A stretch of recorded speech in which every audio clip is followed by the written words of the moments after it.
pemanggilan santri dengan nominasi terbanyak mentasmikan hafalan dalam 1 kali duduk. Kepada Ananda Putri Nida Aulia asal Bandung, jumlah hafalan 30 juz. Jumlah hafalan yang ditasmikan 13 juz dalam sekali duduk. Kepada yang terkasih Bunda Hajati Wahyuni AMD untuk memberikan sertifikat, dimohon untuk naik ke atas panggung.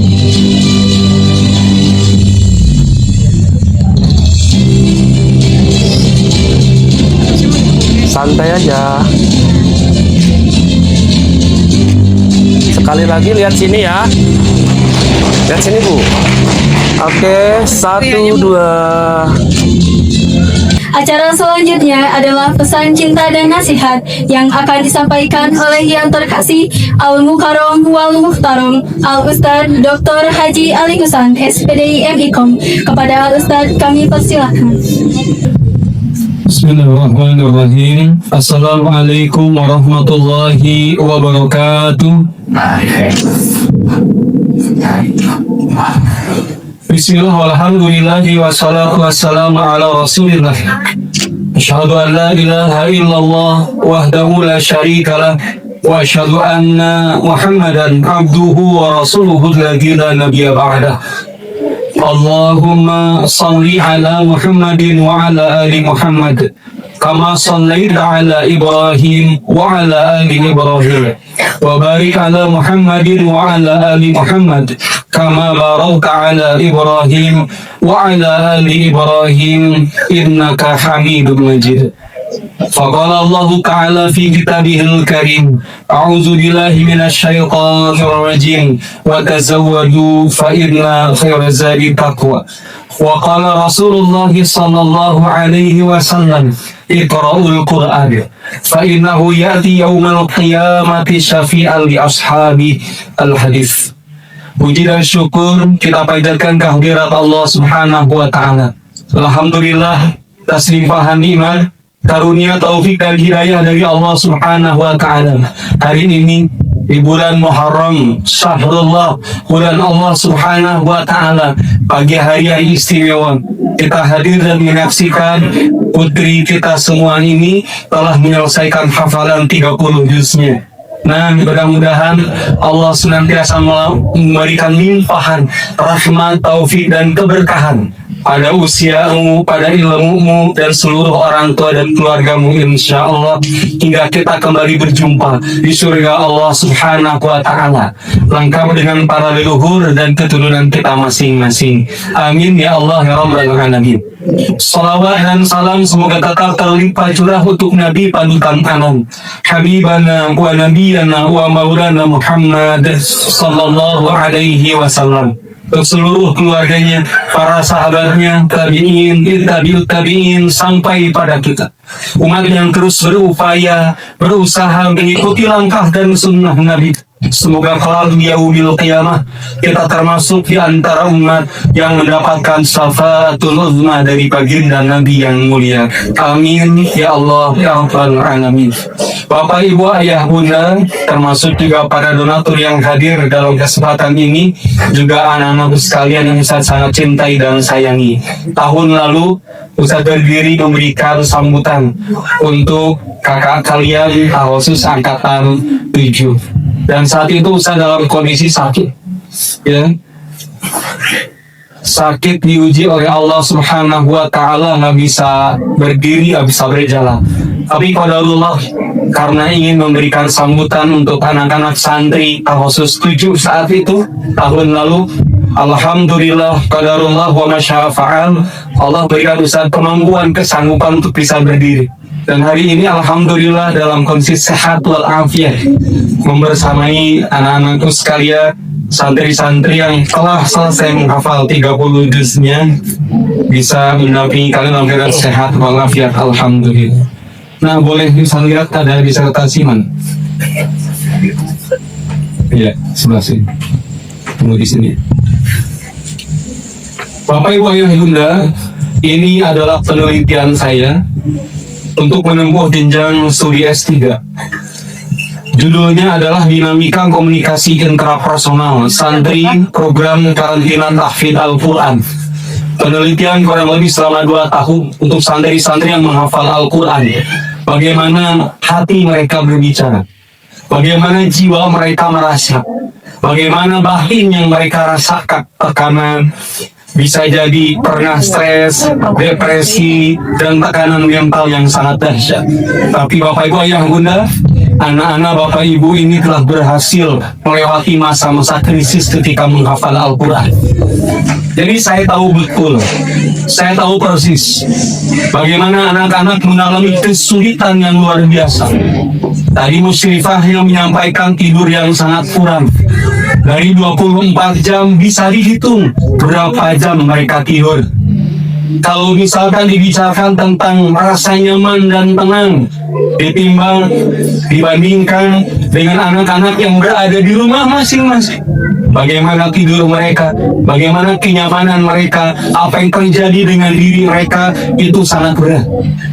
Sampai Bapak Ibu Ayah Bunda, di dalam penelitian saya ada anak yang kemudian merasa dirinya berat, sampai bisa jadi sering memutuskan untuk mundur dari program menghafal selama 1 tahun ini. Tidak sedikit anak yang kemudian berada dalam kebingungan karena targetannya ada, jelas, terukur, terstruktur, tapi di hari itu dia tidak mampu menghafal ayat-ayat Allah. Bahkan ada di antara santri yang kemudian batinnya tertekan sampai bisa jadi saat itu mengalami kebingungan.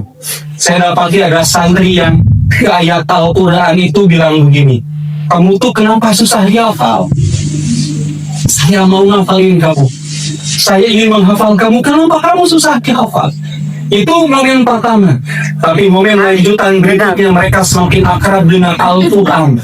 Mereka semakin mengenal bahwa ketika membaca Al-Quran, menghafal Al-Quran, itu artinya tengah berinteraksi dengan Allah Subhanahu wa Ta'ala. Karena Al-Quran huwa kalamullah. Al-Quran adalah firman-Nya Allah. Mulai mereka bersahabat. Makanya santri-santri kita yang menghafal punya 3 fase.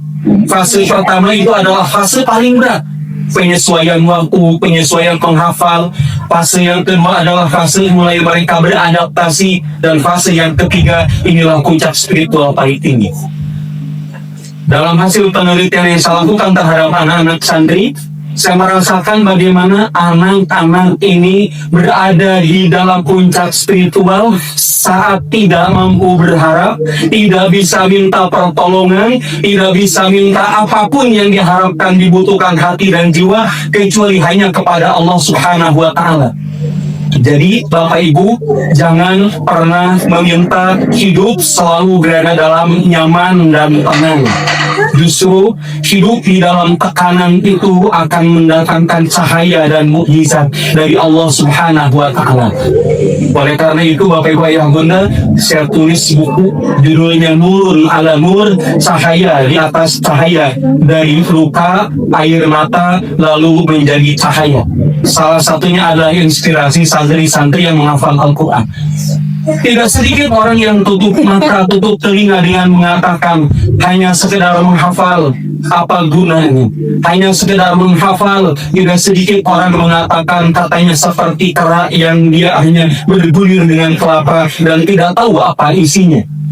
Padahal kami di sini mengajarkan anak-anak santri tidak hanya sekedar menghafal, tidak hanya sekedar membaca, tapi bagaimana Al-Quran diamalkan hingga didakwahkan. Kami bekali anak-anak ini dengan ilmu-ilmu yang dibutuhkan, termasuk bukan hanya tentang ilmu fasahah lisannya, tentang matan jazari dan lainnya. Anak-anak santri kita juga dibekali tentang ilmu alatnya, nahu dan sorofnya. Dalam tayangan tadi kita lihat bagaimana anak-anak belajar ilmu alat, nahu dan sorof yang dikenalkan. Termasuk saya ajarkan bagaimana cara berkomunikasi, karena saya memang doktor komunikasi.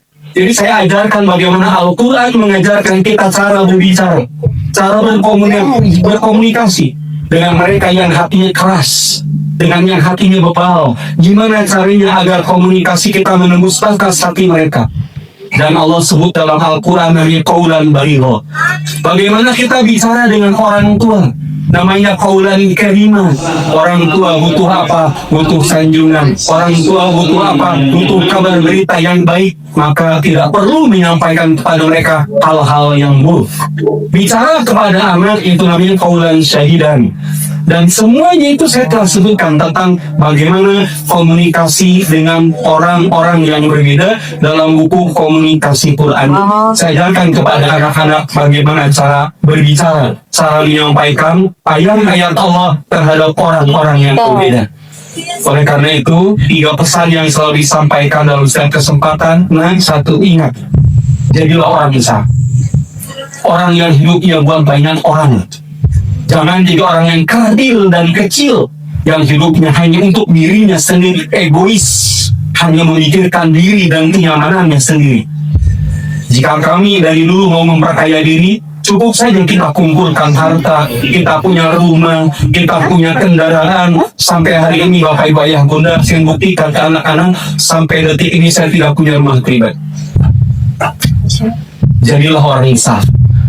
Orang yang dia peduli pada banyak orang. Jangan kerdil dan kecil. Jangan jadi orang yang egois, cuma mikirin dirinya sendiri, kenyamanan, ketenangan, kebahagiaan, dan lupa pada orang lain. Yang kedua, berilah masa depan dengan harga saat ini. Alhamdulillah, santri-santri kita yang sudah lulusan 2 sudah kembali di kita. Hari ini di Yaman ada 2 orang sudah di tahun yang kedua. Kemudian anak-anak kita santri yang perempuan, yang tolibah, ada 2 di Mesir, di Al-Azhar. Oleh karena itu, berilah masa depan dengan harga saat ini. Tempuh pendidikan, tebus berapapun itu, belilah masa depan dengan harga saat ini. Berapapun, usahakan, upayakan perjuangan untuk orang tua. Jika anak siap, kuat, motivasinya hebat, mau kuliah, mulai lanjut sekolah, lanjutkan kuliah dan sekolahnya. Kenapa? Berilah masa depan dengan harga saat ini. Tidak ada yang tidak mungkin dengan Al-Quran. Tidak ada yang tidak mungkin dengan Al-Quran. Dan kemudian yang ketiganya adalah lebih baik berlelah-lelah di masa muda daripada dipaksa lelah di masa tua. Biarkan hari ini kita sebagaimana di pondok, tidurnya sedikit, tidurnya kurang, kemudian kita lebih banyak beraktivitas, berkegiatan yang positif, lebih banyak mencari ridho Allah Subhanahu wa Ta'ala daripada nanti di masa tua kita dipaksa lelah. Tidak sedikit orang tua kita, anak masih kecil, anak masih bayi, tapi usianya sudah lanjut usia, dipaksa bekerja keras. Lebih baik hari ini kita berlelah-lelah di masa muda daripada dipaksa lelah di masa tua. Bapak Ibu Ayah Bunda, saya mencoba untuk menjadikan diri saya itu sebagai bahan uji coba. Tidur yang tidak kurang dari sehari semalam 24 jam, saya tidurnya 3 jam kurang lebih. Dan belajar saya tidak kurang, Bapak Ibu Ayah Bunda, tidak kurang dari 9 jam dalam sehari. Jadi saya belajar sampai detik ini, sampai hari ini, itu 9 jam dalam sehari tidak kurang. Saya ingin memberikan contoh dan teladan kepada santri bahwa untuk menuntut ilmu tidak ada kata akhir. Makanya tadi Musrifah mengatakan, hari ini menghafal Al-Quran bukan akhir, ini baru awal. Perjuangan kalian masih cukup lumayan panjang. Dan tantangan kalian adalah, Bapak Ibu Ayah Bunda yang paham, tantangannya adalah ketika kita anak dalam kondisi yang sulit, susah, sempit, di sana religiusnya tingkat tinggi, spiritual mendekat kepada Allahnya sangat dekat, pasrah tawakalnya luar biasa, tapi saat sudah tenang dan nyaman ini jadi tantangan. Apakah bangunnya akan lebih awal sebagaimana menjadi santri? Apakah baca Al-Qur'annya intensitasnya sama atau turun atau lebih tinggi daripada saat menjadi santri? Dan akhlaknya, apakah akhlak dan adab itu lebih tinggi setelah hari ini selesai menghafal ataukah malah jadi turun? Itu tantangan. Kenapa? Saya temukan dalam penelitian kita itu bahwa anak-anak dalam kondisi yang mereka susah, sempit, justru di sana kedekatan dengan Allah semakin hebat, tawakalnya luar biasa. Tapi tantangannya hari ini setelah selesai apakah sama atau tidak? Makanya tadi saya mengatakan jangan selalu berharap hidup tenang dan nyaman. Justru hamba Allah, kata Nabi alaihi salatu wassalam, idza ahabballahu qauman ibtalahum. Jika Allah cinta pada hambanya, hamba itu diuji. Dan ujian takdir ahli surga adalah, kata Allah Subhanahu wa Ta'ala, ahasiban nas, jangan sampai kamu mengira bahwa kamu menjadi ahli surga sebelum diuji. Masakumul ba'sa wa dharra wa zulzilu, ketidaktenangan, ketidaknyamanan, guncangan meskipun dalam kondisi taat. Itulah takdir ahli surga. Saya pikir demikian, Bapak Ibu Ayah Bunda, jazakumullah khairan kafiran buat ayahanda bunda yang telah datang jauh dari kotanya masing-masing. Terjauh dari santri saya tanya, alhamdulillah dari Balai Endah. Ya terjauh. Nah dari mana? Oh, kok usah enggak kalau kamu dari Balai Endah, jadi terjauh dari Balai Endah. Paling jauh, paling dekat hari ini dari Tegal dan Lampung ya.